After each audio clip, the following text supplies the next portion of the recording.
Hey guys, Nicole here with Obscure Reptiles and Caging, and today I'm going to be telling you all about rainbow boas. So let's get started.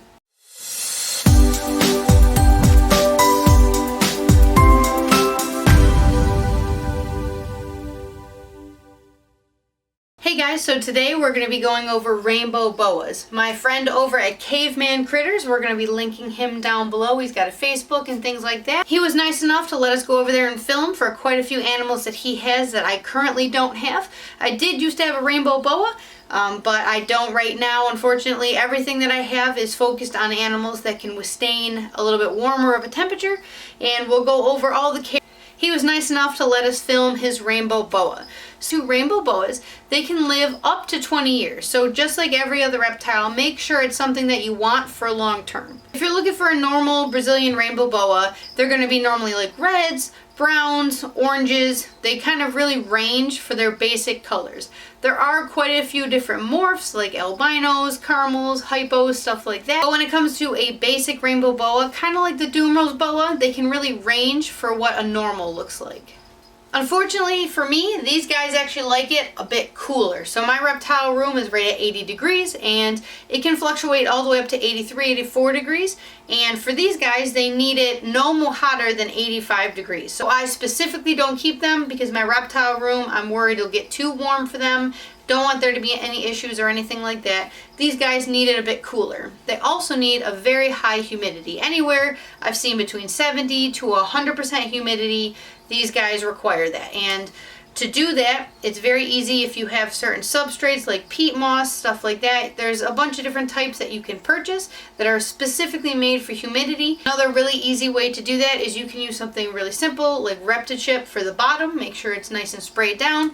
And then you can actually make a humidity box. And how you do that is you can take basically any plastic container, maybe picture like a Chinese plastic container to-go box, and you cut a hole in it, and inside you put very wet peat moss. So that way if this animal who likes very high humidity decides to go inside this humidity box, it can raise its humidity and then come back out, and it can kind of fluctuate. Basically how normal reptiles can go from their hot to cold side to self-regulate their temperature. It's the exact same thing with the humidity for these guys. So a humidity box is a very easy and safe way to raise humidity so the animal can still get away from it if it's too humid, or go inside when it's too dry. These guys actually come from Central and South America, and that's why they do so well when it's so humid. Pretty much every boa you're going to get is going to be a larger species. So if you want something that's very small and not scary to people who are newer to reptiles, I would recommend something like a hognose or a corn snake, or something that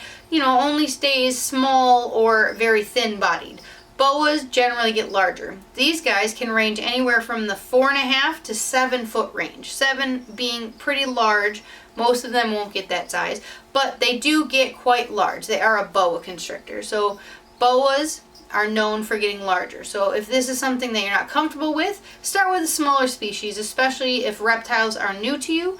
These guys need pretty specific care when it comes to the lower heat, but you can't get too low or you can risk upper respiratory infections. They need very high humidity, so you're looking at misting their enclosures daily, making sure they have humidity boxes, making sure they have several different types of substrates that hold different types of humidity. These guys aren't known for being picky eaters whatsoever. I would still call this something for a reptile keeper that's more intermediate than beginner. I would call a corn snake beginner. These guys somewhere in the intermediate to expert level, just because they do have such strange requirements compared to a more common reptile.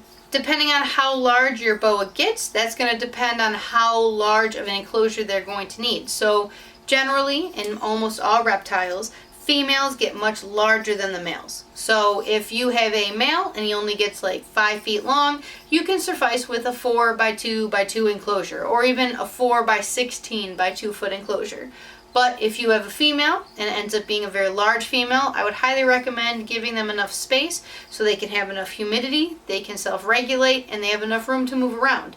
So that will require something closer to a 6 by 2 by 2 or a 6 by 2 by 16 tall. So make sure that you have enough space and make sure that you can afford a cage that's that large. Almost all boas are really good at feeding. So I would highly recommend sticking with frozen thawed because these are very beautiful animals. They're actually iridescent, so you can see rainbows when you use a flash on them. You can see very high contrast on these guys when you take them out, for example, in natural sunlight, or if you put UVB on them. They don't specifically need UVB, but if you use it, it looks really, really nice on these guys. So try frozen thawed. Most of them are going to eat frozen thawed. And it's going to also be a lot easier because if they do, let's say you do get a 6 or 7 foot long female, she's going to be eating, let's call it maybe medium rats at the largest.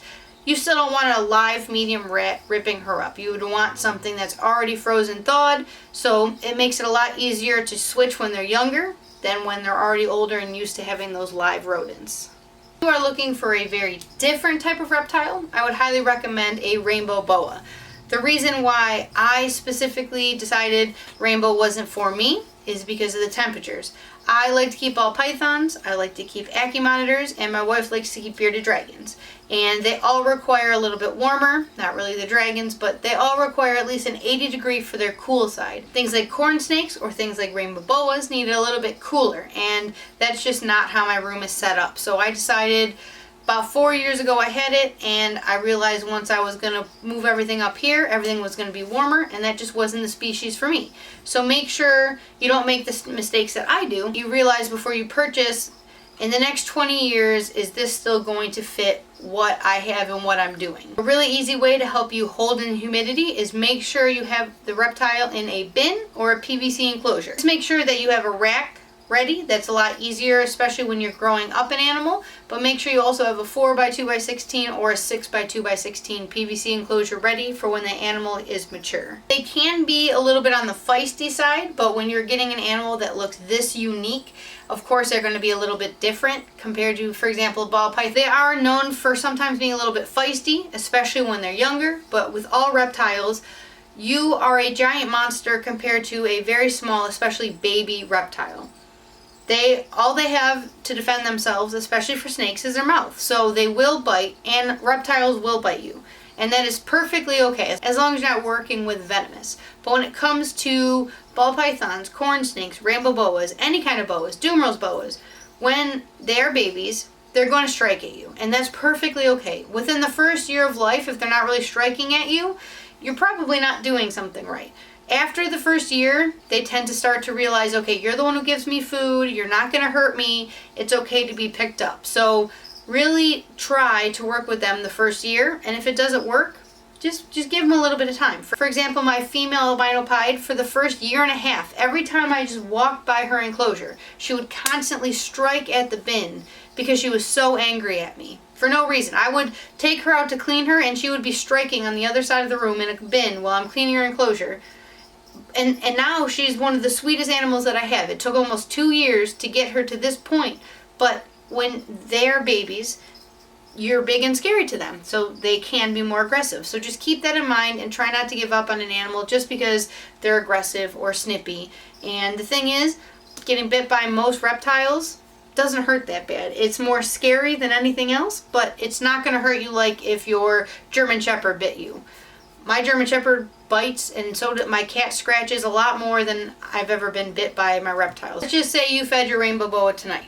Do not try to pick that snake up the next morning or even the next night. Normally, the rule of thumb is you want to give them 48 hours from when they ate a meal until you pick them up, because you don't want them to regurgitate and you don't want them to be even more snippy or be uncomfortable because they have this meal in them. Generally in the wild, once almost all reptiles have eaten, they will go and then hide so they can have time to digest, because they're going to be slower, they're not going to be able to move like they normally would, and that makes them uncomfortable. So make sure you're keeping that animal in mind, and everything you keep in mind. Is that animal going to shed? Has that animal just ate? Is that animal hungry? All of those things keep in mind when you have any kind of reptile. I think rainbow boas are beautiful. I think they are an awesome animal. I think they can be a little bit challenging, especially to somebody who doesn't have a lot of reptile experience, but that doesn't mean you can't have that type of animal. Just make sure whatever you're going to get, you do a lot of research, and once you've done a lot, do even more, and just make sure you're ready for anywhere between a 15 and 30-year commitment for some of these reptiles. I've heard of some ball pythons living 40 years. So make sure whatever reptile you are going to get, you are ready for it, and you're ready for that long commitment. That's it for this video. If you guys have any questions, you can put them in the comments below. If you haven't already, please subscribe. It really helps out, and we do videos every single Wednesday. So we'll see you guys next Wednesday.